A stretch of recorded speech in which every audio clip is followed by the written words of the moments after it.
Shalom Bapak Ibu Saudara sekalian, shalom bagi kita semua, selamat sore, selamat datang, selamat beribadah, selamat bertemu kembali Bapak Ibu Saudara semuanya. Saya berharap keadaan Bapak Ibu Saudara sekalian dalam keadaan sehat, dalam keadaan kuat dan dalam keadaan semangat untuk selalu mendengarkan firman Tuhan. Baik itu firman Tuhan untuk ibadah minggu ataupun ibadah PA, kiranya kita tetap semangat untuk menyaksikan ibadah-ibadah ini, karena ibadah ini berguna untuk menumbuhkan iman kita, menjadikan iman kita kuat. Selamat sore juga Jemaat GPT Lumajang dan Jatiroto ataupun siapa yang menyaksikan ibadah PA ini. Kiranya Tuhan melawat kita, kiranya Tuhan menolong kita, dan kiranya ibadah yang akan kita selenggarakan sebentar lagi akan membuat kita semakin mencintai Tuhan, semakin mengasihi Tuhan, dan semakin mengerti apa rencana Tuhan yang harus kita jalankan, apa kewajiban kita yang harus kita lakukan di hadapan Tuhan. Mari Bapak Ibu Saudara sekalian, sebelum kita memulaikan ibadah PA kita yang bertemakan tentang akhir zaman atau eskatologi, sebelumnya kita akan menaikkan satu pujian. Selidiki aku, lihat hatiku, apakah ku sungguh mengasihimu Yesus.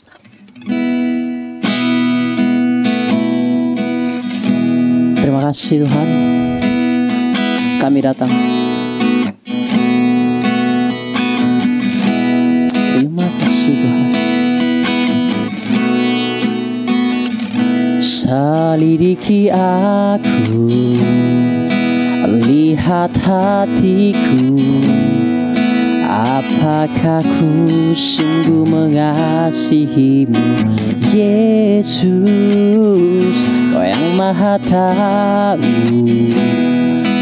dan menilai hidupku, tak ada yang tersembunyi bagimu. Selidiki aku, selidiki aku, lihat hatiku, apakah ku sungguh mengasihimu Yesus.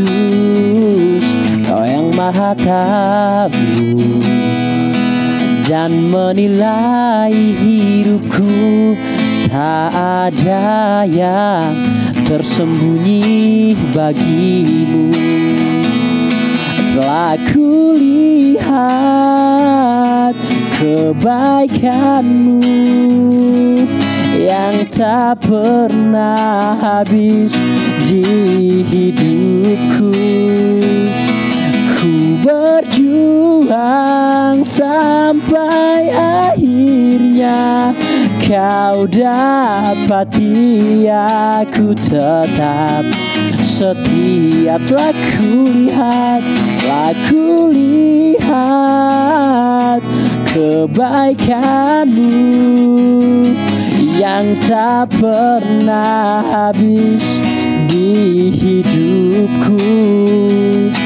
Ku berjuang sampai akhirnya kau dapati aku tetap setia. Kita naikkan pujian dari awal sekali lagi. Selidiki aku, lihat hatiku, apakah ku sungguh mengasihimu Yesus. Kau yang maha tahu dan menilai hidupku, tak ada yang tersembunyi bagimu. Sekali lagi, selidiki aku, lihat hatiku, apakah ku sungguh mengasihimu Yesus. Kau yang maha tahu dan menilai hidupku, tak ada yang tersembunyi bagimu. Telah kulihat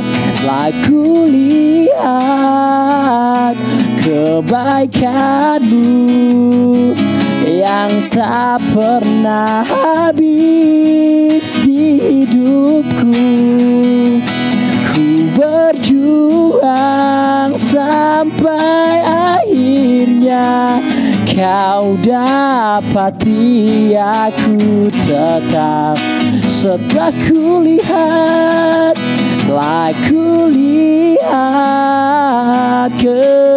kebaikan-Mu yang tak pernah habis di hidupku. Ku berjuang sampai akhirnya Kau dapati aku tetap, sekali lagi, setia. Oh, telah kulihat kebaikan-Mu yang tak pernah habis di hidupku. Ku berjuang sampai akhirnya Kau dapati aku tetap setia. Ku berjuang sampai akhirnya Kau dapati aku tetap setia.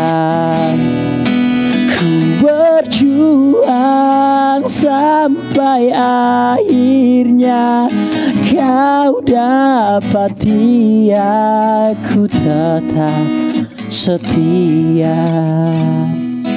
Bapa kami yang di surga, dikuduskanlah nama-Mu. Biarlah pujian ini juga merupakan komitmen kami untuk setia mengiring Tuhan.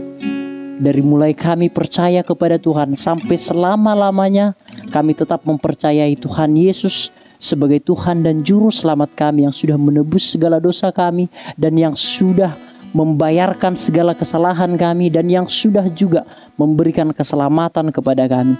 Terima kasih Bapa di surga, biar kami tetap setia mengiring Tuhan, biar kami tetap setia percaya kepada Tuhan, dan biar kami tetap setia di dalam mendengarkan firman Tuhan dan di dalam memuji memuliakan nama Tuhan. Terima kasih Bapa di surga. Terima kasih. Sebentar kami akan belajar tentang eskatologi, yaitu ilmu yang mempelajari tentang akhir zaman. Biarlah pembelajaran PA ini, Bible Study ini, ketika kami belajar bersama-sama, kami semakin mengerti ya Tuhan, bahwa sebenarnya Tuhan Yesus pasti datang untuk kedua kali. Dan kami harus mempersiapkan diri untuk kedatangan Tuhan Yesus yang kedua. Dan kami juga harus mengetahui ciri-ciri ataupun kriteria-kriteria ataupun kejadian-kejadian yang mendahului kedatangan Yesus kedua kali. Kami harus melihatnya sehingga kami boleh mawas diri, kami boleh mempersiapkan diri menjelang kedatangan Tuhan Yesus yang kedua kali, supaya kami tidak tertinggal, supaya kami tidak terlambat, namun sebaliknya kami siap sedia untuk menyambut kedatangan Tuhan Yesus yang kedua kali. Terima kasih Bapa di surga. Dengan sukacita kami akan memulaikan ibadah PA ini dalam nama Yesus. Puji Tuhan. Amin. Selamat sore Bapak Ibu Saudara sekalian, Jemaat GPT Lumajang dan Jatiroto, ataupun siapa yang mendengarkan ibadah live streaming ini.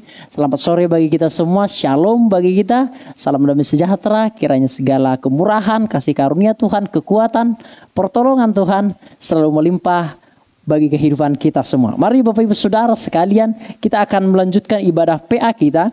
Hari ini kita akan tetap melanjutkan ibadah PA kita yang bertemakan tentang eskatologi. Seperti yang sudah kita bahas sebelumnya 1 bulan ini, bahwa eskatologi adalah ilmu yang mempelajari tentang akhir zaman, saudara sekalian. Nah ternyata seperti yang sudah kita pelajari bersama-sama, ternyata akhir zaman itu memiliki dua pengertian, yaitu bisa saja akhir zaman itu kita yang datang kepada Tuhan, artinya kita yang dipanggil oleh Tuhan. Dan yang kedua, bisa saja Tuhan yang datang kepada kita, atau Tuhan Yesus datang kali yang kedua, seperti yang sudah dijanjikan oleh Alkitab kepada diri kita, Bapak Ibu Saudara sekalian. Jadi akhir zaman atau kiamat, katakanlah kiamat, kata yang mudah dimengerti oleh semua orang. Kiamat bisa terjadi di dalam dua bagian, yaitu jikalau bukan Tuhan Yesus yang datang kali kedua ke dalam dunia ini, kita yang datang kepada Tuhan, Bapak Ibu Saudara. Artinya kita dipanggil oleh Tuhan. Itu juga berarti kiamat, atau itu juga berarti akhir zaman. Akhir zaman universal adalah akhir zaman, yaitu Tuhan Yesus datang kedua kali. Namun akhir zaman individual, yaitu kita yang datang kepada Tuhan Yesus, Bapak Ibu Saudara sekalian. Jadi Bapak Ibu Saudara sekalian, dari pengertian ini kita nanti akan melihat saudara sekalian bagaimana step-step akhir zaman atau kedatangan Tuhan Yesus yang kedua kali. Nah, sekarang saya fokus bukan akhir zaman yang secara individual atau bukan kiamat secara individual, secara personal atau secara pribadi, yaitu manusia yang dipanggil Tuhan dan dia datang kepada Tuhan, artinya meninggal dunia seperti itu. Saya tidak lagi fokus ke sana, namun sekarang kita fokus kepada akhir zaman yang secara universal, yaitu kedatangan Tuhan Yesus yang kedua kali. Nah, kita nanti akan melihat step-step atau sistematika atau runtutan-runtutan dari kedatangan Tuhan Yesus yang kedua kali. Bagaimana sih runtutannya? Apa sih sistematikanya? Atau bagaimana sih alur ceritanya kedatangan Tuhan Yesus yang kedua kali? Kita perlu mengetahui ini saudara sekalian, supaya kita boleh semakin mempersiapkan diri menjelang hari kedatangan Tuhan Yesus yang kedua kali. Minggu-minggu lalu kita telah belajar ciri-ciri tentang akhir zaman atau kejadian-kejadian yang mendahului akhir zaman. Kita sudah belajar bersama-sama. Kita masih ingat, saya sedikit refresh poin-poinnya saja, yaitu bahwa akan terjadi peperangan Bapak Ibu Saudara sekalian. Yang kedua adalah bahwa kejahatan manusia akan semakin banyak.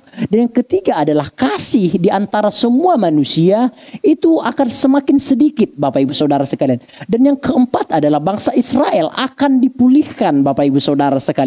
Dan yang kelima adalah akan banyak penderitaan, akan banyak gempa bumi, dan akan banyak sekali kejadian-kejadian yang menyusahkan orang-orang yang di dunia ini, termasuk itu flu burung, termasuk itu COVID pandemi. Ini juga merupakan salah satu ciri tentang kedatangan Yesus yang kedua kali Bapak Ibu Saudara sekalian. Jadi kita sudah melihat beberapa minggu lalu bahwa ternyata itu sudah terjadi dan benar-benar terjadi di dunia ini di zaman yang sama saudara sekalian.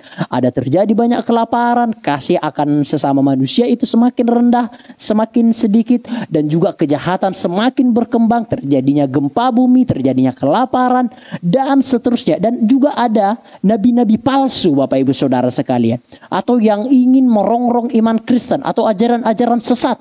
Itu juga sudah berkembang hari-hari ini Bapak Ibu Saudara sekalian.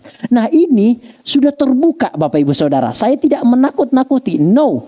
Namun ternyata apa yang telah digambarkan oleh Alkitab itu ternyata terjadi di zaman kita saudara sekalian. Terjadi di zaman kita, di zaman yang sama, di momen yang sama saudara sekalian. Itu artinya Alkitab itu pasti tergenapi. Apa yang tertulis di Alkitab itu pasti terjadi Bapak Ibu Saudara sekalian. Itu pasti terjadi, termasuk kedatangan Tuhan Yesus yang kedua kali. Saya sedikit refresh juga terlebih dahulu bahwa kelahiran Tuhan Yesus itu sudah dinubuatkan. Itu bisa kita baca di dalam kitab Mika, itu bisa kita baca di dalam kitab Yesaya, itu juga bisa kita baca di dalam kitab Lukas, bagaimana Nabi Gabriel akan menubuatkan kedatangan yaitu Immanuel itu, yaitu penyelamat dunia itu. Dan itu digenapi saudara sekalian. Baik itu kelahiran Tuhan Yesus telah digenapi, yang kedua mengenai penderitaannya juga telah dinubuatkan di dalam kitab-kitab para nabi. Di dalam Mazmur dinubuatkan bahwa dia akan disalibkan, dia akan diludahi, dia akan dipukul, dia akan disiksa. Itu dituliskan oleh kitab Mazmur saudara. Dan itu jelas digenapi juga di dalam Alkitab Perjanjian Baru. Kita sudah melihat bahwa di dalam kitab Perjanjian Baru Tuhan Yesus telah disalibkan dan dia telah menyerahkan dirinya untuk menebus segala dosa manusia. Jadi kelahirannya telah dinubuatkan dan juga kematiannya di kayu salib telah dinubuatkan. Kebangkitannya juga telah dinubuatkan Bapak Ibu Saudara sekalian. Juga di dalam Alkitab dikatakan sama seperti Yunus yang ada di dalam perut ikan itu 3 hari. Demikian anak manusia yang akan dibangkitkan selama 3 hari Bapak Ibu Saudara. Setelah 3 hari Bapak Ibu Saudara. Dan itu jelas digenapi di dalam Alkitab saudara. Mengenai kenaikan Tuhan Yesus kedua kali juga telah dinubuatkan. Dan itu telah digenapi Bapak Ibu Saudara. Dan hanya satu yang belum digenapi perihal Tuhan Yesus Bapak Ibu. Yaitu kedatangan kedatangan Tuhan Yesus yang kedua kali. Itulah artinya akhir zaman. Itulah artinya eskatologi. Itulah artinya kiamat yang secara universal, saudara sekalian. Yaitu kedatangan Tuhan Yesus yang kedua kali. Saudara semuanya, tidak mungkin Tuhan Yesus tidak datang kedua kali. Omong kosong. Mengapa saya katakan demikian? Karena keempat bidang yang tadi yang sudah kita belajar itu sudah digenapi. Kelahirannya, kematiannya, kebangkitannya, sampai kenaikannya itu sudah digenapi Bapak Ibu Saudara sekalian. Kelahirannya sudah kita peringati sebagai hari Natal. Kematiannya telah kita peringati sebagai Jumat Agung. Dan juga kebangkitannya kita telah peringati sebagai ibadah Paskah Bapak Ibu Saudara sekalian. Dan juga kenaikannya kita telah peringati sebagai hari kenaikan. Dan itu kita telah memperingati hari-hari itu berabad-abad lamanya. Artinya itu sudah terjadi. Fix secara sejarah itu sudah terjadi, tidak terbantahkan lagi. Otomatis jikalau yang empat ini sudah digenapi, otomatis pasti kedatangan Tuhan Yesus yang kedua kali itu juga pasti digenapi Bapak Ibu Saudara sekalian. Karena perbandingannya 4:1, tidak mungkin tidak datang Tuhan Yesus yang kedua kali. Karena itu sudah dinubuatkan juga di dalam Alkitab. Ada di dalam kitab Matius, ada di dalam kitab Wahyu, itu sudah dinubuatkan saudara. Jadi saudara sekalian, berhentilah berkata Yesus tidak akan datang kedua kali. Berhentilah berpikir bahwa Tuhan Yesus tidak datang kedua kali. Segeralah bertobat bagi mereka yang berkata Tuhan Yesus tidak datang kedua kali. Bapak Ibu Saudara sekalian, memang ada banyak orang berkata. Tidak sedikit juga yang mengatakan kepada saya, tentu tidak ada di gereja kita. Namun ada beberapa orang-orang sekuler berkata kepada saya, oh bro, Pak Pendeta bro, Tuhan Yesus itu gak akan ada, kiamat itu tidak akan ada. Nggak ada kiamat. Dari dulu dikatakan di Alkitab kiamat, namun tidak akan terjadi. Dari dahulu dikatakan di Alkitab akan terjadi akhir zaman, namun tidak ada yang terjadi. Bagaimana itu? Nggak percaya itu, nggak benar itu Alkitab. Nah ternyata saudara sekalian, hal-hal itu, pemikiran-pemikiran seperti itu ternyata juga sudah tertulis di dalam Alkitab Bapak Ibu Saudara sekalian. Jikalau kita baca di dalam kitab Perjanjian Baru, jikalau saya tidak salah, kitab Petrus Bapak Ibu Saudara sekalian, di situ dikatakan bahwa ada banyak orang yang menganggap bahwa kedatangan Tuhan Yesus yang kedua kali itu tidak terjadi, sehingga mereka melakukan perbuatan-perbuatan yang tidak baik. Mereka meremehkan, mereka menganggap enteng, mereka menyepelekan, bahkan mereka tidak percaya, bahkan mereka menghina bahwa Tuhan Yesus tidak akan mungkin datang kedua kali. Dan apa yang dituliskan oleh Rasul itu yang menuliskan ayat itu, dia tuliskan itu terjadi supaya Tuhan menghendaki tidak ada satupun orang yang akan dibinasakan. Itu yang Tuhan kehendaki. Mengapa belum terjadi kiamat? Mengapa belum terjadi akhir zaman? Mengapa Yesus belum datang kedua kali? Karena Tuhan menghendaki tidak seorang pun yang akan binasa Bapak Ibu Saudara. Itu yang pertama. Yang kedua, mengapa itu belum terjadi? Karena Tuhan masih memberikan kesempatan kepada orang-orang yang belum bertobat, kepada orang-orang yang belum percaya, kepada orang-orang yang masih terjerumus di dalam dosa, masih diberikan kesempatan untuk bertobat, diberikan kesempatan untuk berbalik kepada Tuhan Bapak Ibu Saudara sekalian. Jadi itu merupakan kemurahan Tuhan bagi orang-orang Bapak Ibu Saudara sekalian yang belum percaya atau yang belum mengenal Kristus Bapak Ibu Saudara. Jadi itulah alasan-alasan mengapa Tuhan Yesus belum datang kedua kali. Yang pertama tadi adalah supaya memberi kesempatan untuk orang-orang yang belum percaya, yang belum bertobat untuk mengenal Tuhan, untuk kembali kepada yang jalan yang benar Bapak Ibu Saudara sekalian. Yang kedua Bapak Ibu Saudara sekalian, supaya menyadarkan Bapak Ibu Saudara sekalian bahwa kesempatan masih terbuka bagi mereka yang ingin percaya kepada Tuhan Yesus Bapak Ibu Saudara sekalian. Itulah Bapak Ibu Saudara alasan-alasan mengapa Tuhan Yesus belum datang kedua kali. Jangan meremehkannya, jangan menganggapnya tidak ada saudara sekalian. Atau jangan berpikir bahwa Tuhan Yesus tidak datang kedua kali. Tuhan Yesus pasti datang kedua kalinya Bapak Ibu Saudara sekalian. Nah sekarang kita akan melihat step-step kedatangan Yesus yang kedua kali. Ini sedikit refresh saja Bapak Ibu Saudara sekalian. Kita sudah tahu di dalam kitab Tesalonika, 1 Tesalonika pasal yang keempat ayat ke-13 sampai ayat yang ke-17 selalu kita baca, namun akan juga saya bacakan kepada Bapak Ibu Saudara supaya supaya nancap dalam hati kita, supaya nancap dalam pemikiran kita, dan kita bisa mengingat step-stepnya hanya di dalam 4 ayat saja Bapak Ibu Saudara sekalian. Saya akan ulangi membacanya bagi kita semua. Selanjutnya kami tidak mau saudara-saudara, kata Rasul Paulus kepada jemaat Tesalonika, bahwa kamu tidak mengetahui tentang mereka yang meninggal, supaya kamu jangan berduka cita seperti orang-orang lain yang tidak mempunyai pengharapan. Karena jikalau kita percaya bahwa Yesus telah mati dan telah bangkit, maka kita percaya juga bahwa mereka yang telah meninggal dalam Yesus akan dikumpulkan Allah bersama-sama dengan Dia. Ini kami katakan kepadamu dengan firman Tuhan. Kita yang hidup, yang masih tinggal sampai kedatangan Tuhan, sekali-kali tidak akan mendahului mereka yang telah meninggal. Sebab pada waktu tanda diberi, yaitu pada waktu penghulu malaikat berseru dan sangkakala Allah berbunyi, maka Tuhan sendiri akan turun dari surga dan mereka yang mati dalam Kristus akan lebih dahulu bangkit. Sesudah itu kita yang hidup, yang masih tinggal akan diangkat bersama-sama dengan mereka dalam awan menyongsong Tuhan di angkasa. Demikianlah kita akan selama-lamanya bersama-sama dengan Tuhan. Nah, dari 4 ayat ini kita akan melihat step-step atau runtutan-runtutan peristiwa atau runtutan-runtutan historis cerita tentang kedatangan Tuhan Yesus yang kedua kali, saudara sekalian. Setidaknya ada 5 runtutan atau ada 5 step atau ada 5 sistematika dari kedatangan Tuhan Yesus yang kedua kali, saudara sekalian. Yang pertama adalah kita harus mengerti bahwa tidak ada yang tahu kapan akhir zaman itu tiba. Itu jelas tertulis dalam Matius pasal yang ke-24 ayat yang ke-36.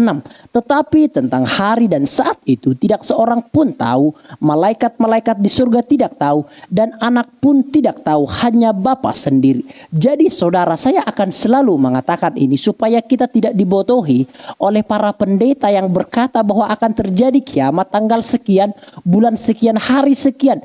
Jadi juallah seluruh harta bendamu, serahkanlah itu kepada gereja, supaya saudara tidak dibodoh-bodohi dan tidak ditipu oleh para penyesat-penyesat demikian. Saya tidak akan ragu mengatakan dia penyesat, karena Alkitab jelas berkata tidak seorang pun yang tahu, Bapak Ibu Saudara sekalian, hanya Bapa yang tahu. Jadi Bapak Ibu Saudara sekalian, jikalau di luaran sana ada orang yang berkata hari kiamat akan terjadi bulan segini, tanggal segini, tahun segini, tidak usah percaya Bapak Ibu Saudara. Anggaplah itu seperti omong kosong, anggaplah itu seperti bunyi-bunyian yang tidak ada karu-karuannya Bapak Ibu Saudara sekalian. Jangan sesekali mempercayainya, karena itu jelas adalah ajaran sesat. Dan juga di dalam Alkitab dikatakan, saudara sekalian, di dalam kitab Matius dikatakan, saudara, itu jikalau ada orang yang berkata Mesias di sini, Mesias di sana, Mesias di situ, janganlah engkau percaya. Jadi jelas saudara sekalian, janganlah engkau percaya jikalau ada orang yang berkatakan Yesus di sini, Yesus ada di sana, Yesus ada di situ, janganlah engkau percaya. Namun itu merupakan tanda awal dari kesudahan akhir zaman Bapak Ibu Saudara sekalian. Jadi jelas Bapak Ibu Saudara sekalian, jangan ada yang percaya untuk mengatakan Yesus ada di sana, Yesus ada di situ, Yesus ada di sana. Ada orang juga yang mengaku diri Yesus ada, Bapak Ibu Saudara sekalian. Itu pernah terjadi di China, Bapak Ibu Saudara. Ada seorang pribadi yang mengaku diri reinkarnasi atau perwujudan dari Tuhan Yesus, Bapak Ibu Saudara sekalian. Jangan pernah percaya orang-orang yang demikian. Ini hanya refresh Bapak Ibu Saudara, karena minggu lalu kita telah pelajari. Dan yang kedua adalah, step yang kedua adalah adanya bunyi sangkakala dari para malaikat. Jadi saudara sekalian, kedatangan Tuhan Yesus kedua kali itu diawali oleh bunyi sangkakala dari penghulu malaikat. Kapan bunyi sangkakala ini tidak tahu Bapak Ibu Saudara sekalian. Tidak ada yang tahu. Sama seperti poin yang pertama tadi yang sudah kita baca. Bahkan anak pun tidak tahu. Anak yang di situ yaitu Yesus Kristus, Bapak Ibu Saudara sekalian. Oh, sekarang mungkin kita akan bertanya, loh, Yesus kan Allah, Yesus kan Tuhan. Terus mengapa sih Yesus yang adalah Tuhan, Yesus yang adalah Allah, masa sih tidak tahu kapan terjadi akhir zaman itu? Tentu jikalau dia Allah, dia Tuhan, tentu dia tahu dong kapan akhir zaman itu tiba. Namun kenapa Yesus katakan di sini seorang pun tidak ada yang tahu, bahkan aku pun Dikatakan Yesus anak pun tidak tahu, hanya Bapa sendiri. Mengapa demikian? Apakah itu berarti bahwa Yesus itu bukan Allah, Yesus itu bukan Tuhan, atau mungkin Bapa lebih tinggi dari anak lebih rendah dari Bapa? Apakah itu terjadi Bapak Ibu Saudara sekalian? Tentu tidak Bapak Ibu Saudara sekalian. Artinya ketika Yesus mengatakan demikian, anak pun tidak tahu, itu berarti Yesus berkata demikian. Sebagai seorang manusia, sebagai pribadi manusia, kedatangan atau hari kiamat itu atau akhir zaman itu saya tidak tahu sebagai seorang manusia. Karena kita harus ingat saudara sekalian, jangan pernah salah kaprah. Yesus itu sepenuhnya manusia dan sepenuhnya Allah. Jangan itu dilupakan saudara sekalian. Jikalau itu kita lupakan, kita tidak akan bisa memahami ayat ini. Namun jikalau kita selalu mengingat hal itu, kita akan bisa memahami ayat ini. Jadi Yesus berkata sebagai seorang manusia sepenuhnya, Yesus tidak tahu kapan terjadi akhir zaman itu. Namun sebagai dia, sebagai pribadi yang ilahi, yang adalah Allah, tentu dia tahu kapan akhir zaman itu tiba. Tentu dia tahu kapan kedatangannya kedua kali. Itu tentu Bapak Ibu Saudara sekalian. Karena Yesus juga berkata, aku dan Bapa adalah satu. Di sini dikatakan, hanya Bapa sendiri yang tahu. Jadi saudara sekalian, di dalam pribadi Yesus sebagai manusia, dia berbicara sebagai manusia pada konteks ini Bapak Ibu Saudara. Jadi Yesus ingin mengatakan seperti ini. Sederhananya seperti ini. Sebagai seorang manusia yang seutuhnya, saya tidak tahu kapan terjadi akhir zaman itu. Namun sebagai pribadi Allah yang seutuhnya, tentu Yesus mengetahui kapan terjadi akhir zaman itu. Sekarang dipahami saudara sekalian ya. Nah yang kedua adalah adanya bunyi sangkakala. Kapan itu terjadi? Tidak ada yang tahu. Hanya Yesus yang tahu sebagai pribadi Allah. Hanya Bapa juga yang tahu sebagai pribadi Allah saudara sekalian. Hanya pribadi Allah lah yang tahu kapan terjadinya akhir zaman itu, atau kapan bunyi sangkakala itu akan dimulai oleh para penghulu malaikat, seperti yang sudah kita bacakan di dalam ayat yang ke-16 itu.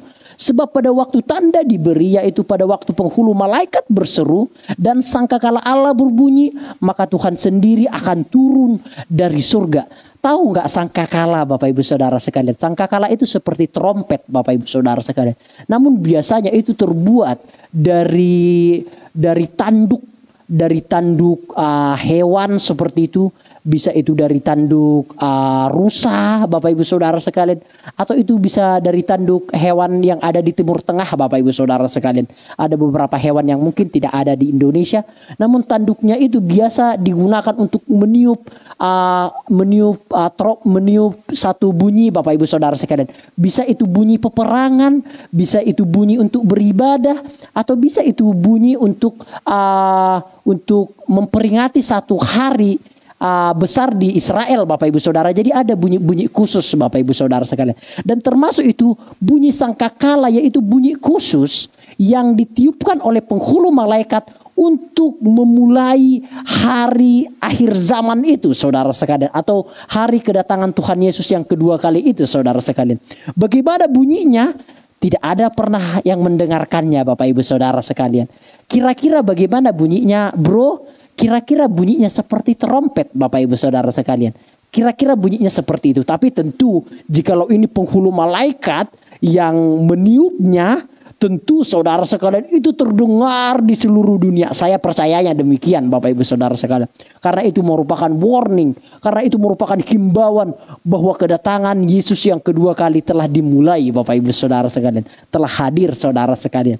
Adanya bunyi sangkakala dari penghulu malaikat. Yang ketiga adalah setelah bunyi sangkakala itu ditiup atau diserukan, dikumandangkan oleh para penghulu malaikat, maka yang terlebih dahulu terjadi adalah yang mati dalam Kristus akan lebih dahulu bangkit. Nah ini stepnya saudara sekalian. Penghulu malaikat berseru, penghulu malaikat meniup sangkakala, katakanlah seperti itu kira-kira seperti itu Bapak Ibu Saudara. Nah ketika bunyi itu sudah terdengar di seluruh dunia, maka yang mati dalam Kristus akan lebih dahulu dibangkitkan. Contoh keluarga kita mungkin yang mati dalam Kristus Yesus, kerabat kita, ayah ibu kita, atau kakek kita, atau mungkin anak kita, yang lebih dahulu dipanggil dan seterusnya. Nah, mereka yang mati dalam Kristus Yesus, yang percaya kepada Kristus Yesus, itu yang akan lebih dahulu dibangkitkan, saudara sekalian. Mereka akan dibangkitkan, saudara sekalian, dari kubur mereka. Mereka akan dibangkitkan dan menyongsong Yesus di awan-awan, saudara sekalian. Setelah itu apa yang terjadi? Seperti yang tertulis di dalam ayat yang ke-16 juga, sebab pada waktu tanda diberi, yaitu pada waktu penghulu malaikat berseru dan sangkakala Allah berbunyi, maka Tuhan sendiri akan turun dari surga dan mereka yang mati dalam Kristus akan lebih dahulu bangkit, saudara sekalian. Ingat ya, ketika penghulu malaikat itu berseru, orang yang meninggal yang percaya dalam Kristus Yesus itu akan lebih dahulu dibangkitkan. Dan seterusnya adalah yang masih tinggal akan menyongsong Yesus di angkasa, dan mereka yang mati dalam Kristus akan lebih dahulu bangkit. Sesudah itu kita yang hidup, yang masih tinggal, akan diangkat bersama-sama dengan mereka dalam awan menyongsong Tuhan di angkasa. Nah, ini indahnya, saudara sekalian. Ketika yang meninggal dalam Kristus Yesus, yang mati dalam Kristus Yesus, itu lebih dahulu dibangkitkan. Nah, kita yang masih hidup, jikalau kita memang masih hidup, maka kita, tubuh kita akan diubahkan, Bapak Ibu Saudara sekalian. Akan diangkat bersama-sama dengan mereka, yaitu orang-orang yang dibangkitkan itu ya dari kubur itu, Bapak Ibu Saudara sekalian, menyongsong Tuhan di angkasa, Bapak Ibu Saudara sekalian. Jadi begitulah stepnya, saudara sekalian. Jadi tubuh kita akan diubahkan menjadi tubuh kemuliaan, saudara sekalian. Namun yang meninggal itu, mereka akan lebih dahulu dibangkitkan. Dan kita semua, baik yang tinggal ataupun yang sudah meninggal, akan menyongsong Yesus di angkasa, Bapak Ibu Saudara. Kira-kira gambarnya seperti ini. Ini kira-kira supaya bisa kita ada bayangan lah seperti itu, ada imajinasi lah seperti itu, saudara sekalian. Kira-kira beginilah situasi kondisinya, Bapak Ibu Saudara sekalian. Jadi Bapak Ibu Saudara, apakah kiamat itu terjadi sesudah kita meninggal? It's okay, tidak masalah. Atau apakah kiamat itu terjadi setelah kita meninggal? It's okay juga, tidak masalah, Bapak Ibu Saudara sekalian. Tidak ada yang tahu. Mungkin kiamat terjadi ketika kita masih hidup, itu bisa saja terjadi. Atau mungkin kedatangan Tuhan Yesus kedua kali, atau kiamat universal yang saya maksudkan, kita sudah meninggal, itu it's okay, Bapak Ibu Saudara, tidak menjadi masalah. Karena apa? Karena kedua-duanya, baik yang meninggal dalam Kristus Yesus, baik yang masih hidup, kedua-duanya akan tetap diangkat dan menyongsong Tuhan Yesus di angkasa. Nah, yang menjadi masalah adalah mereka yang masih tinggal di dunia ini.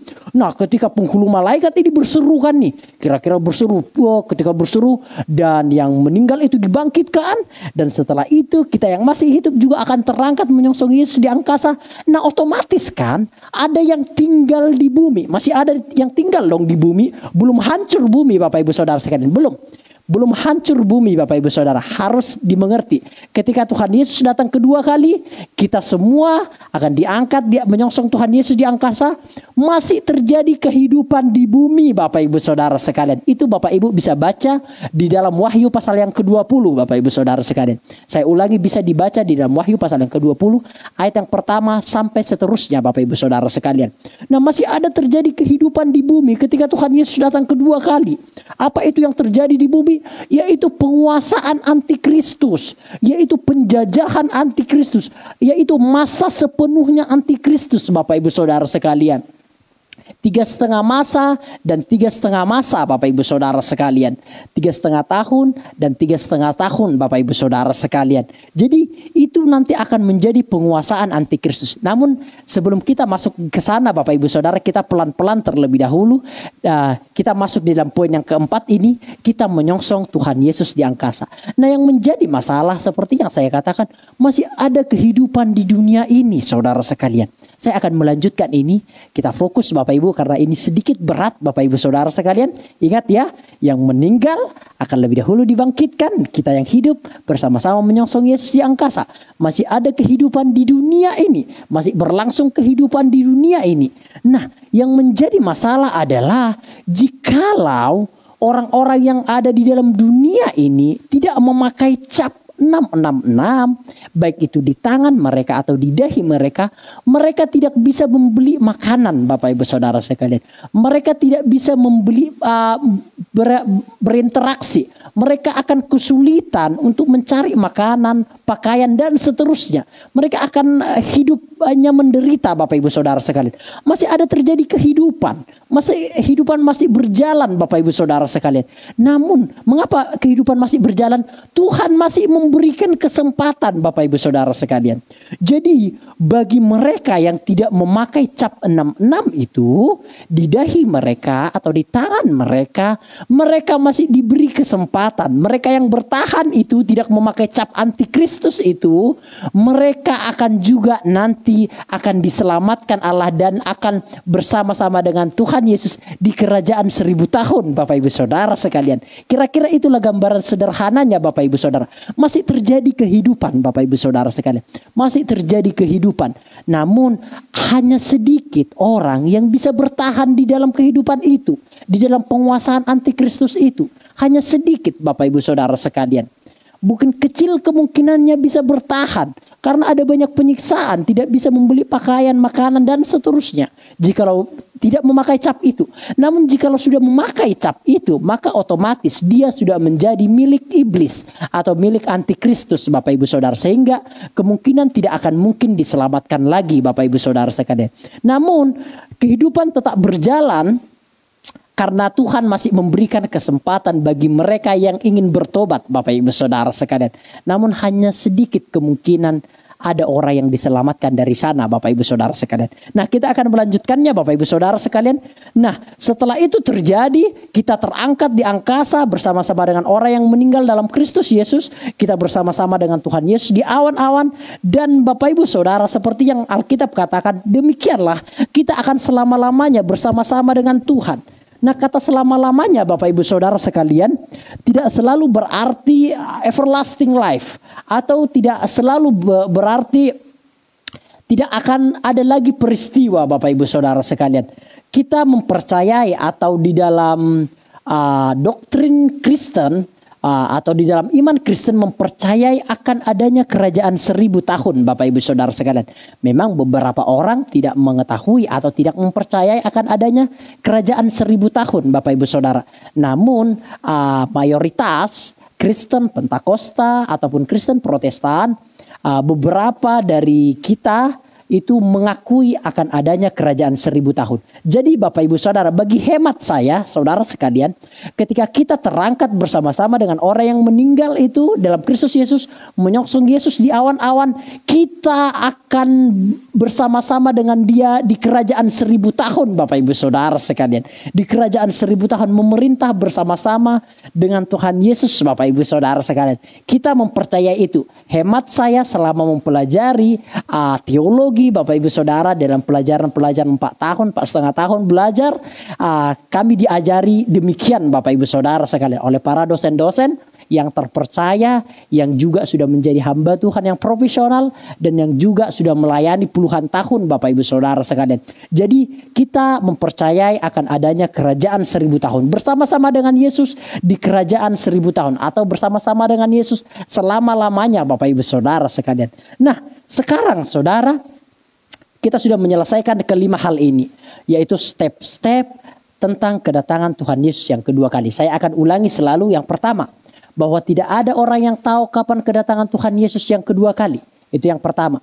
Yang kedua adalah bahwa penghulu malaikat akan berseru, akan meniup sangkakala. Itu adalah awal dari kedatangan Tuhan Yesus yang kedua kali. Itu adalah petunjuk, itu adalah awal mula, itu adalah pertanda bahwa Tuhan Yesus akan datang kedua kali, Bapak Ibu Saudara sekalian. Dan yang ketiga adalah orang-orang yang meninggal dalam Kristus Yesus akan lebih dahulu dibangkitkan. Dan yang keempat adalah kita yang masih hidup akan diubahkan tubuh kita menjadi tubuh kemuliaan, dan akan bersama-sama dengan orang yang meninggal itu dalam Kristus Yesus menyongsong Tuhan Yesus di awan-awan dan ada di dalam kerajaan 1000 tahun, Bapak Ibu Saudara sekalian. Dan itu yang kelima, bersama-sama dengan Yesus selama-lamanya, atau tanda kurung bersama-sama dengan Yesus memerintah dalam kerajaan 1000 tahun, Bapak Ibu Saudara sekalian. Nah, sekarang kita tinggalkan itu sejenak, kita masuk kepada poin selanjutnya.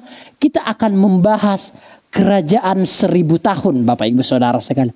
Ada beberapa orang yang percaya akan kerajaan 1000 tahun. Baru yang keenam itu maksud saya masuk zaman antikris seperti yang sudah saya katakan.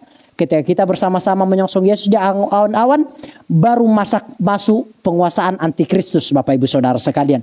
Yaitu di dalam Matius pasal yang ke-24 itu dikatakan, pada saat itu akan terjadi masa penderitaan yang besar yang belum pernah terjadi sejak dunia diciptakan sampai sekarang, dan tidak akan pernah terjadi lagi jika Allah tidak memutuskan atau memperpendek masa itu, dan seterusnya, Bapak Ibu Saudara sekalian. Jadi baru masuk penguasaan, maksudnya adalah penguasaan total antikris. Jadi ketika kita terangkat bersama-sama dengan orang yang percaya yang meninggal itu, baru masuk penguasaan total antikris, Bapak Ibu Saudara sekalian. Di dalam kitab Daniel dikatakan bahwa itu ada 2 masa, Bapak Ibu Saudara sekalian. Yaitu satu masa itu 3,5 tahun, satu masa itu adalah 3,5 tahun, Bapak Ibu Saudara sekalian. Atau 7 tahun jikalau digabungkan, Bapak Ibu Saudara sekalian. 3,5 tahun, 3,5 tahun masa penguasaan total antikristus di dunia ini. Memang antikris sudah ada di dalam dunia ini, saudara sekalian. Namun penguasaan totalnya itu terjadi setelah kita sudah terangkat ke surga, Bapak Ibu Saudara sekalian. Setelah kita bersama-sama dengan orang yang meninggal itu sudah menyongsong Tuhan Yesus di awan-awan, saudara sekalian. Jadi kita tidak akan mengalami penguasaan total antikris. Ini harus dipahami. Ini harus dimengerti. Karena ada banyak ajaran-ajaran sesat menurut saya, Bapak Ibu Saudara, yang tidak bertanggung jawab. Yang berkata bahwa kita akan disiksa oleh penyiksaan antikris. No, saudara sekalian. No. Tuhan tidak pernah menghukum orang yang benar bersama-sama dengan orang yang tidak benar. Itu tidak pernah terjadi di dalam Alkitab. Itu sudah menjadi ciri khas Tuhan di dalam menyelamatkan orang yang percaya. Tuhan tidak pernah memukul rata orang yang benar dengan orang yang tidak benar, dipukul rata semuanya, dibinasakan. Tidak pernah, Bapak Ibu Saudara. Saya kasih contoh, Bapak Ibu Saudara sekalian. Saya kasih contoh. Musa dan bangsa Israel itu dipilih oleh Tuhan, dikhususkan oleh Tuhan, dipilih, dilindungi oleh Tuhan. Bangsa Israel dikenai, bangsa Mesir pada saat hari itu dikenai tulah, Bapak Ibu Saudara sekalian. Namun bangsa Israel telah terlindungi, Bapak Ibu Saudara sekalian. Demikian juga Lot, Bapak Ibu Saudara sekalian. Di dalam Sodom dan Gomora, keluarga Lot diselamatkan. Sodom dan Gomora dibinasakan, Bapak Ibu Saudara sekalian. Demikian juga Nuh beserta dengan keluarganya di dalam air bah itu. Nuh dan keluarganya diselamatkan. Sementara orang-orang yang tidak percaya itu binasa, Bapak Ibu Saudara sekalian. Jadi kita bisa melihat dari setidaknya 3 contoh ini. Dari Nuh, Lot, dan juga bangsa Israel. Itu tidak pernah Tuhan menghukum orang yang benar bersama-sama dengan orang yang tidak benar, Bapak Ibu Saudara. Jadi kita tidak mempercayai bahwa kita akan mengalami penguasaan total antikris. Tidak, Bapak Ibu Saudara sekalian. Alkitab jelas berkata ketika penghulu malaikat itu berseru, maka yang meninggal lebih dahulu itu dibangkitkan. Kita yang masih hidup juga akan menyongsong Yesus di awan-awan. Jelas dan bersama-sama dengan dia selama-lamanya. Baru masuk penguasaan total antikris, Bapak Ibu Saudara sekalian. Nah, kita tinggalkan itu sejenak. Kita masuk sekarang ke dalam kerajaan 1000 tahun, Bapak Ibu Saudara sekalian. Kita akan membuka Alkitab kita di dalam Wahyu pasal yang ke-20. Wahyu pasal yang ke-20, Saudara sekalian. Ayat yang ke-5 dan yang ke-6. Sebenarnya konteksnya sangat panjang. Namun kita akan baca di dalam ayat yang ke-5 sampai ayat yang ke-6 saja. Bisa dilihat di slide yang sudah saya sediakan. Demikian firman Tuhan. Wahyu pasal yang ke-20 ayat yang ke-5 saya mulai. Ayat yang ke-5 saya mulai. Tetapi orang-orang mati yang lain yang tidak bangkit sebelum berakhir masa yang 1000 tahun itu. Inilah kebangkitan yang pertama. Ayat yang ke-6 bisa lihat di slide yang saya sediakan. Berbahagialah dan kuduslah ia yang mendapat bagian dalam kebangkitan pertama itu. Kematian yang kedua tidak berkuasa lagi atas mereka. Tetapi mereka akan menjadi imam-imam Allah dan Kristus, dan mereka akan memerintah sebagai raja bersama-sama dengan Dia 1000 tahun lamanya. Ayat yang ketujuh, dan setelah masa 1000 tahun itu berakhir, iblis akan dilepaskan dari penjaranya, dan ia akan pergi menyesatkan bangsa-bangsa pada keempat penjuru bumi, yaitu Gog dan Magog, dan mengumpulkan mereka untuk berperang, dan jumlah mereka sama dengan banyaknya pasir di laut. Jadi saudara sekalian, jelas di sini dikatakan di ayat yang ke-6, saya akan ulangi itu Bapak Ibu Saudara sekalian, berbahagialah dan kuduslah ia yang mendapat bagian dalam kebangkitan pertama itu. Apa yang dimaksudkan kebangkitan pertama Bapak Ibu Saudara? Yaitu mereka yang meninggal itu, yang percaya kepada Tuhan Yesus itu, yang mereka yang meninggal itu yang dibangkitkan menyongsong Tuhan Yesus di awan-awan. Dan kita juga yang menyongsong Tuhan Yesus di awan-awan. Dan ketika tubuh kita diubahkan menjadi tubuh kemuliaan, itu dinamakan kebangkitan pertama. Jadi berbahagia. Berbahagia mereka yang mengalami kebangkitan pertama itu. Kematian kedua tidak berkuasa lagi atas mereka. Selanjutnya apa? Tetapi mereka akan menjadi imam-imam Allah dan Kristus, dan mereka akan memerintah sebagai raja bersama-sama dengan Dia 1000 tahun lamanya. Inilah yang saya maksud tadi, kelanjutan dari 1 Tesalonika pasal yang keempat itu tadi. Bahwa ketika kita menyongsong Yesus di angkasa, kita akan memerintah sebagai raja Bapak Ibu Saudara sekalian. Nah, ternyata Bapak Ibu Saudara sekalian, di situ dikatakan bahwa ternyata ada kerajaan 1000 tahun Bapak Ibu Saudara sekalian. Nah, beberapa ternyata orang-orang tidak mempercaya adanya kerajaan 1000 tahun. Mereka menafsirkannya atau mereka mengartikannya sebagai kiasan atau sebagai makna yang tidak literal. Ini sedikit berat saudara sekalian, fokus.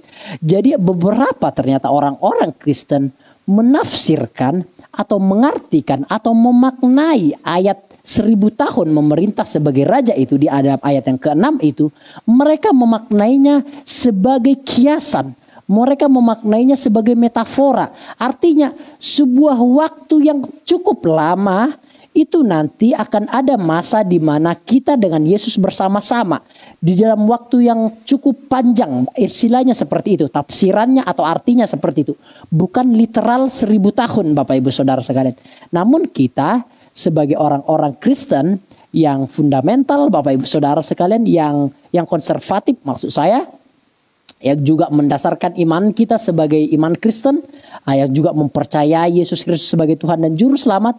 Idealnya kita mempercayai akan kerajaan 1000 tahun secara literal Bapak Ibu Saudara sekalian. Nah, kita akan bahas itu nanti Bapak Ibu Saudara sekalian.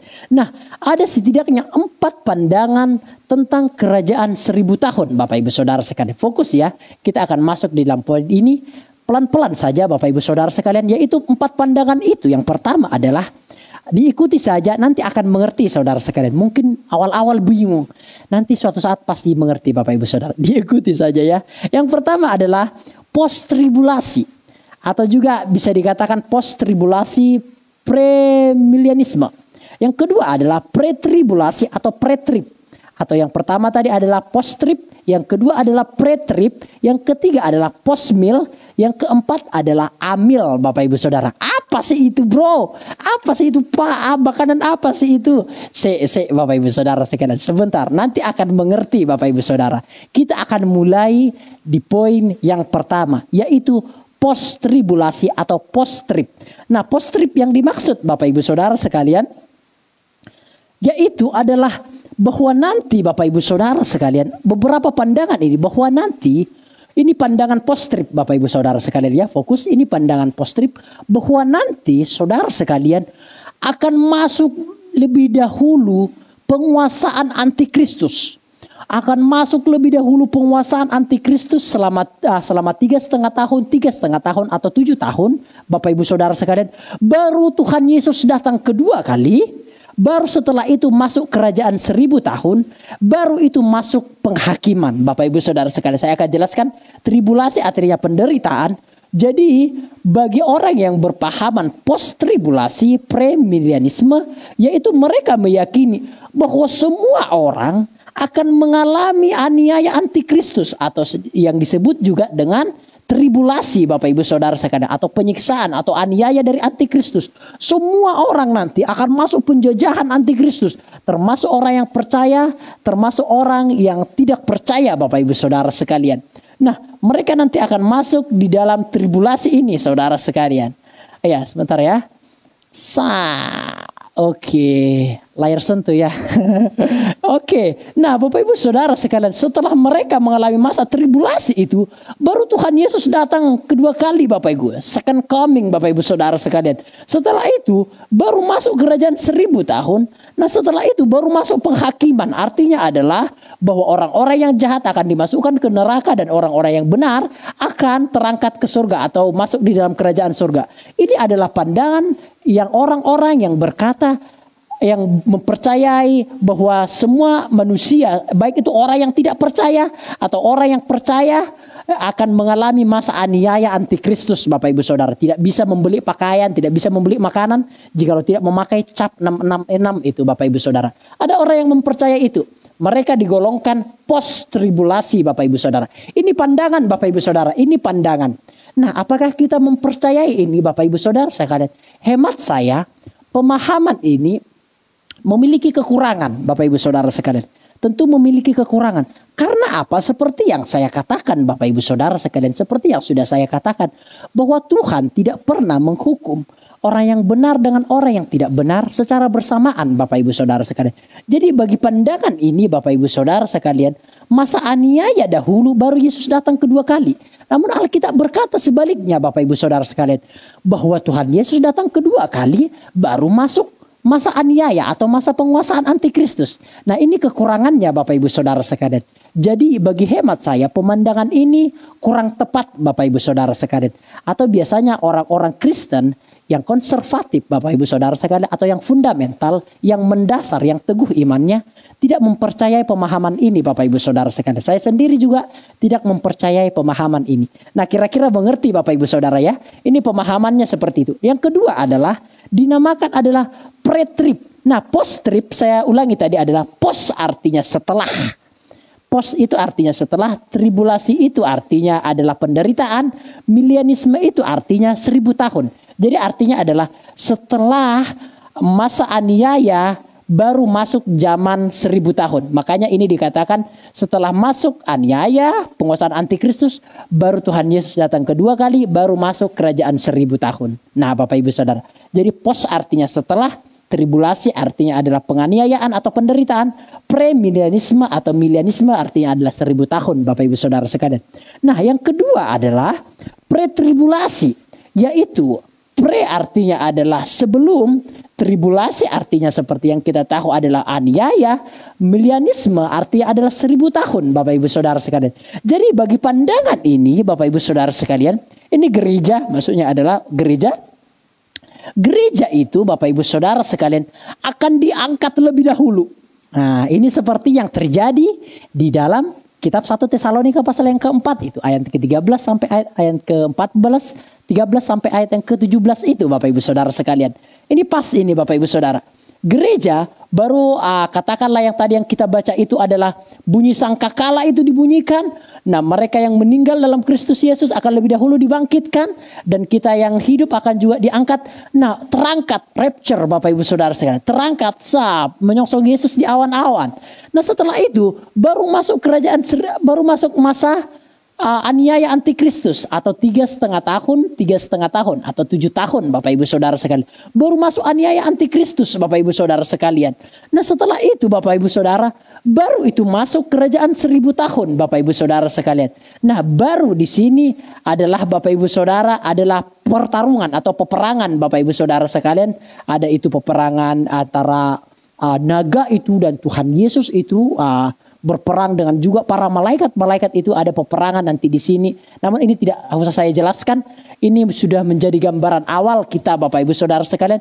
Nah bagi pemahaman ini atau disebutkan dengan pre-tribulasi, itu mempercayai bahwa gereja atau kita orang yang percaya itu akan lebih dahulu diangkat, rapture, naik ke surga. Dan baru masuk aniaya atau penguasaan antikris, baru masuk kerajaan 1000 tahun Bapak Ibu Saudara sekalian. Ini merupakan pemahaman yang paling paling banyak dianut oleh orang Kristen yang fundamental, Bapak Ibu Saudara sekalian, atau orang Kristen yang sejati, Bapak Ibu Saudara sekalian. Ini lebih banyak dipercayai, dan saya pribadi lebih condong ke sini, Bapak Ibu Saudara sekalian, atau lebih mempercayai hal ini karena rentetan ini lebih pas dengan kejadian atau dengan ayat yang ada di dalam 1 Tesalonika pasal yang keempat ayat 13 sampai ayat yang ke-17 itu, Bapak Ibu Saudara sekalian. Persis seperti ini, Bapak Ibu Saudara sekalian. Nah, ini dinamakan pre-tribulasi, premilenialisme, Bapak Ibu Saudara sekalian, atau lebih mengingatnya pre-trib, seperti itu, Bapak Ibu Saudara. Pre artinya adalah sebelum, tribulasi artinya adalah aniaya atau penderitaan. Jadi kerajaan 1000 tahun terjadi setelah tribulasi, Bapak Ibu Saudara sekalian. Setelah tribulasi, Bapak Ibu Saudara sekalian. Ya, Bapak Ibu Saudara sekalian. Nah, inilah Bapak Ibu Saudara yang lebih kita percayai, Bapak Ibu Saudara. Bagi saya pribadi, Bapak Ibu Saudara sekalian. Itu pandangan yang kedua. Oke, pandangan yang ketiga adalah, Bapak Ibu Saudara sekalian, pandangan yang ketiga, pretribulasi itu maksud saya adalah ini adalah sebelum, maksudnya sebelum gereja ini diangkat, sebelum masuk aniaya. Maksud saya seperti itu, Bapak Ibu Saudara, supaya tidak salah. Gereja ini kita diangkat sebelum masa tribulasi, Bapak Ibu Saudara sekalian. Makanya pre artinya sebelum, Bapak Ibu Saudara sekalian. Jadi gereja diangkat sebelum masa tribulasi atau masa aniaya atau masa penguasaan antikristus itu, Bapak Ibu Saudara, baru masuk kerajaan 1000 tahun. Itu pandangan yang kedua. Kita akan akhiri dengan dua pandangan selanjutnya. Yang ketiga adalah postmilenialisme. Postmilenialisme tidak percaya akan aniaya, tidak percaya akan penguasaan antikristus, tidak percaya akan aniaya dari antikristus, tidak percaya adanya cap 666. Mereka menganggap itu hanya sebagai kiasan. Ini adalah pandangan postmilenialisme, Bapak Ibu Saudara sekalian. Jadi langsung mereka berpikir, mereka ini lebih simpel, Bapak Ibu Saudara sekalian. Lebih simpelnya adalah mereka berpikir langsung. Setelah itu masuk langsung kerajaan 1000 tahun. Jadi pertama-tama mereka langsung masuk kerajaan 1000 tahun. Masa yang damai, masa yang indah, masa keemasan gereja, peningkatan gereja, banyak orang yang percaya. Mereka menganggapnya seperti itu, Bapak Ibu Saudara sekalian. Adanya banyak orang yang percaya, banyak orang yang dibaptis. Mereka menafsirkan kerajaan 1000 tahun itu seperti itu. Dan baru kedatangan Tuhan Yesus yang kedua kali, baru masuk zaman penghakiman. Mereka lebih simpel, postmilenialisme ini, Bapak Ibu Saudara sekalian. Nah, ini juga memiliki banyak kekurangan, Bapak Ibu Saudara sekalian. Karena apa? Karena kita melihat makin hari itu makin jahat. Makin hari makin tidak baik, Bapak Ibu Saudara sekalian. Namun bagi pemahaman ini akan ada loncatan. Banyak orang yang diselamatkan, banyak orang yang percaya. Nah, ini agak bertolak belakang dengan kejadian hari-hari ini, Bapak Ibu Saudara. Di mana banyak orang yang semakin durhaka, banyak orang yang semakin tidak baik, Bapak Ibu Saudara sekalian. Nah, itu pandangannya ini, Bapak Ibu Saudara. Dan yang terakhir adalah, ini lebih simpel. Amilenialisme. A artinya tidak percaya. Makanya A itu di dalam bahasa Inggris itu artinya adalah tidak percaya akan kerajaan 1000 tahun. Contohnya penggunaan kata A itu adalah ateis. Teis itu adalah Allah, Bapak Ibu Saudara. Namun A itu jikalau dibuat menjadi kata sandang di depan, itu menjadi pribadi orang yang tidak percaya kepada Allah, Bapak Ibu Saudara sekalian. Ateisme, orang yang tidak percaya kepada Allah, Bapak Ibu Saudara. Sama juga amilenialisme, artinya orang yang tidak percaya akan kerajaan 1000 tahun, Bapak Ibu Saudara. Dia tidak percaya akan kerajaan 1000 tahun. Itu hanya kiasan, itu hanya satu metafora, itu hanya kejadian yang artinya adalah kejadian yang damai, kejadian yang tentram, udah selesai. Setelah itu pokoknya Tuhan Yesus datang kedua kali, selesai. Langsung neraka, langsung surga, Bapak Ibu Saudara sekalian. Itu bagi pemandangan amilenialisme, Bapak Ibu Saudara. Itu lebih simpel, Bapak Ibu Saudara sekalian. Sebenarnya lebih simpel. Namun ini juga memiliki banyak kekurangan, Bapak Ibu Saudara sekalian. Mengapa banyak kekurangan? Karena Alkitab berkata, Bapak Ibu Saudara, ada penderitaan-penderitaan yang lebih dahulu dialami sebelum kedatangan Tuhan Yesus yang kedua kali. 3 masa, 3,5 masa. Itu jelas tertulis. Adanya kebangkitan yang pertama, adanya kebangkitan yang kedua. Itu jelas terjadi. Tentu Bapak Ibu Saudara, jikalau kita melihat dari hal ini, itu tentu tidak cocok, Bapak Ibu Saudara sekalian. Nah, di manakah yang benar, bro? Di manakah yang benar, Pak? Jikalau melihat 4 pandangan tentang kerajaan 1000 tahun, seperti yang saya katakan, banyak ajaran dan ramalan. Memilih dan memilah. Kita harus memilih dan memilahnya Bapak Ibu Saudara. Seperti yang sudah kita bahas tadi. Ada postmilianisme. Ada premilenialisme. Ada juga amilianisme. Mana yang benar. Mana yang alkitabiah Bapak Ibu Saudara sekalian. Nah, saya harus mengatakan di awal seperti ini. Kita tidak boleh fanatik terhadap satu ajaran Bapak Ibu Saudara sekalian. Dan kita tidak, karena dibatasi oleh denominasi gereja kita, itu juga tidak boleh. Kita harus menyelidiki dengan mandiri Bapak Ibu Saudara. Dan juga dengan diskusi. Tidak boleh hanya mandiri kita memikirkan ini, tidak boleh. Karena kita akan tersesat Bapak Ibu Saudara. Saya telah banyak menemukan para pendeta yang dengan mandiri belajar Alkitab sendiri tanpa mau diskusi. Dia belajar mandiri tentang akhir zaman ini. Ujung-ujungnya tersesat Bapak Ibu Saudara sekalian. Ujung-ujungnya berkata, kiamat akan terjadi tahun segini, tanggal segini, tanggal segini. Ujung-ujungnya tersesat. Berbicara tentang akhir zaman itu harus belajar memang mandiri di rumah, namun juga ada diskusi dengan orang-orang sekitar, dengan orang-orang cendekiawan, dengan orang-orang yang sekolah, dengan orang-orang yang ada di seminari, dengan dosen-dosen yang kompeten, dengan dosen-dosen yang terpercaya, dengan guru-guru besar, dengan guru-guru yang terpercaya Bapak Ibu Saudara. Kita harus belajar, kita harus diskusi untuk menemukan satu pemahaman yang benar Bapak Ibu Saudara.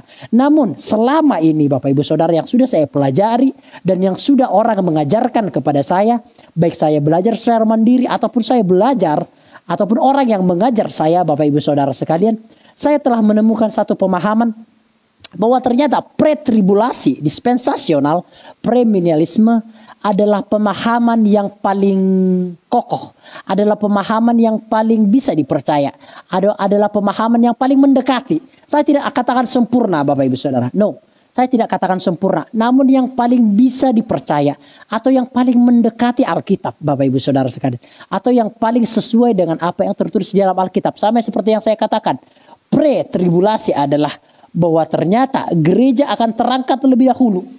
Gereja akan terangkat terlebih dahulu, baru masuk aniaya atau penguasaan total antikristus, baru setelah itu kedatangan Tuhan Yesus yang kedua. Setelah itu baru masuk kedatangan kita yang telah terangkat itu masuk kerajaan 1000 tahun Bapak Ibu Saudara sekalian. Artinya second coming, maksudnya kedatangan Tuhan Yesus yang kedua bersama-sama dengan gereja itu masuk di dalam kerajaan 1000 tahun Bapak Ibu Saudara sekalian. Nah, ini baru masuk setelah itu masa penghakiman. Orang yang tidak percaya akan dimasukkan dalam api neraka. Orang yang percaya setelah kerajaan 1000 tahun akan bersama-sama di dalam kerajaan surga. Sebagai penutup Bapak Ibu Saudara sekalian dari penjabaran kita Bapak Ibu Saudara, pre-tribulasi adalah ketika sangkakala itu ditiupkan oleh para penghulu malaikat, maka orang-orang yang meninggal yang percaya kepada Tuhan Yesus itu akan diangkat, rapture. Yang disebut dengan gereja bersama-sama dengan orang yang percaya juga yang masih hidup akan rapture. Setelah itu, setelah orang-orang yang percaya itu terangkat, baru masuk penguasaan antikristus. Nah, setelah masuk penguasaan antikristus selama 7,5 tahun, baru masuk zaman second coming dengan gereja. Artinya kedatangan Tuhan Yesus yang kedua bersama-sama dengan gereja ke dalam dunia, itu baru masuk kerajaan 1000 tahun. Kita akan di dunia ini selama 1000 tahun memerintah sebagai raja seperti yang dikatakan oleh Alkitab di dalam kitab Wahyu pasal yang ke-20 ayat yang ke-7 dan 8 itu. Setelah itu baru masuk masa penghakiman Bapak Ibu Saudara sekalian.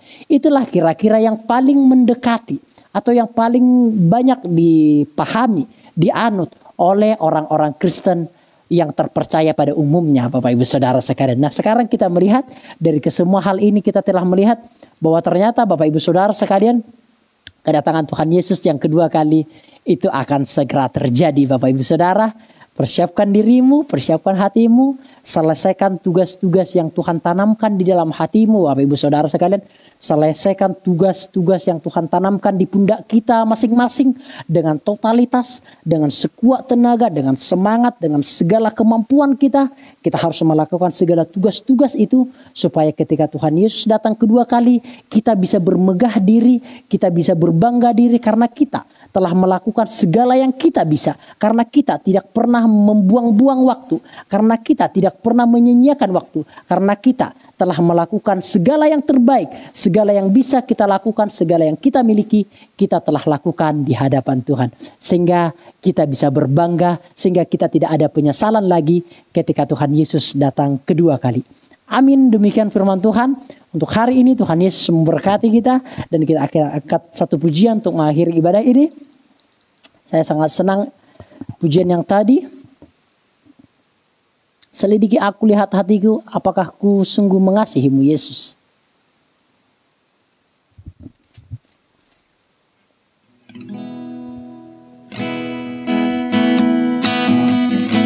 Terima kasih Tuhan.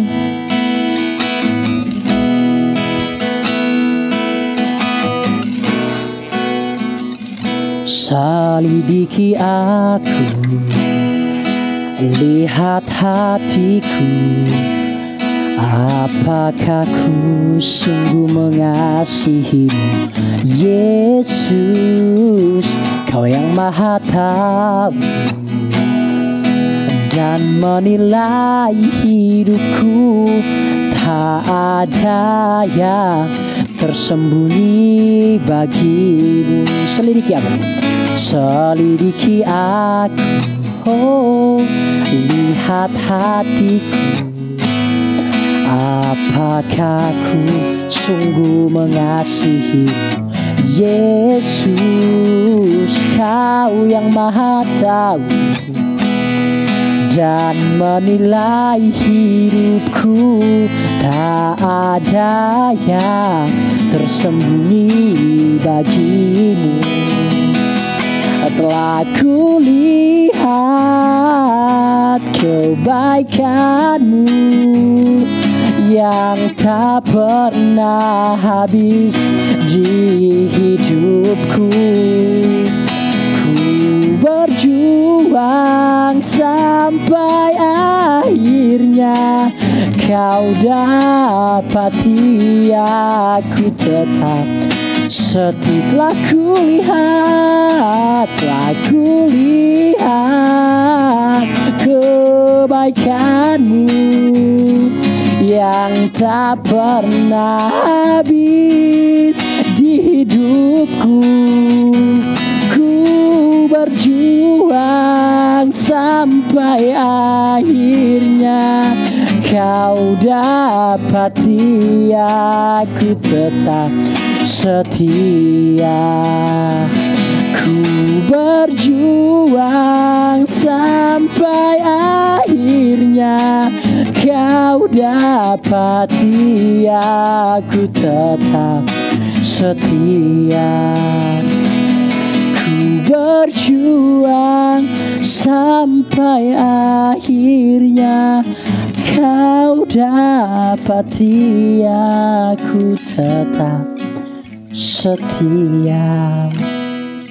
Ibadah tetap berjalan seperti biasa Bapak Ibu Saudara sekalian. Ada ibadah PA hari Rabu jam 5 sore, ada ibadah kaum muda hari Sabtu jam 8 pagi, ada ibadah sekolah Minggu hari Minggu jam 12 siang, ada ibadah hari raya Minggu jam 8 pagi, dan juga Bapak Ibu Saudara sekalian, bagi Bapak Ibu yang ingin didoakan, baik itu tokonya buka atau ulang tahun, boleh langsung saja menghubungi saya pribadi, Kak Olpi. Kami siap selalu melayani Bapak Ibu Saudara sekalian. Bagi Bapak Ibu juga yang ingin memberikan persembahan persepuluhan dalam bentuk apa saja yang tidak memiliki waktu untuk keluar, boleh langsung saja menghubungi saya pribadi. Saya siap sedia, kami siap sedia untuk melayani Bapak Ibu Saudara semuanya. Dan juga Bapak Ibu Saudara sekalian tetap semangat, jangan lupa jaga kesehatan, jangan lupa minum vitamin, jangan lupa selalu berdoa, dan jangan lupa selalu mendengarkan ibadah-ibadah yang ada Bapak Ibu Saudara sekalian. Mari kita akan akhiri dalam doa. Bapa di surga, kami sudah menyelesaikan ibadah kami. Tuhan berkati sidang jemaat di GPT Lumajang Jatiroto ataupun siapa yang mendengarkan ibadah live streaming ini. Tuhan memberkati dalam kesehatan, keluarga, pekerjaannya. Tuhan memberkati. Bapa di surga, Kiranya Tuhan melindungi setiap anak-anakmu, dijauhkan dari segala virus-virus yang bukan dari Tuhan. Namun sebaliknya ada pertolongan, ada perlindungan Tuhan yang selalu menyertai mereka. Terima kasih Bapa di surga. Kami juga teringat ada saudara kami yang berulang tahun, yaitu saudara Vindi yang berulang tahun hari ini. Kiranya Tuhan memberkati dalam kesehatan, di dalam keluarganya juga, di dalam pekerjaannya. Tuhan Yesus memberkati. Dan juga beberapa saudari kami juga yang berulang tahun. Ada Ciyuni yang berulang tahun. Tuhan memberkati dalam kesehatan, dalam keluarga, dalam pekerjaan pelayanannya. Tuhan juga kiranya memberkati. Terima kasih Bapa di surga. Ini doa kami di dalam nama Tuhan Yesus Kristus. Puji Tuhan. Amin. Selamat ulang tahun untuk Bro Vindi. Selamat ulang tahun juga untuk Ciyuni. Selamat berulang tahun. Semoga sehat selalu. Semoga Tuhan berkati dalam kesehatan, keluarga, pekerjaan, pelayanannya. Tuhan memakai dengan luar biasa. Tuhan Yesus memberkati kita semua. Shalom.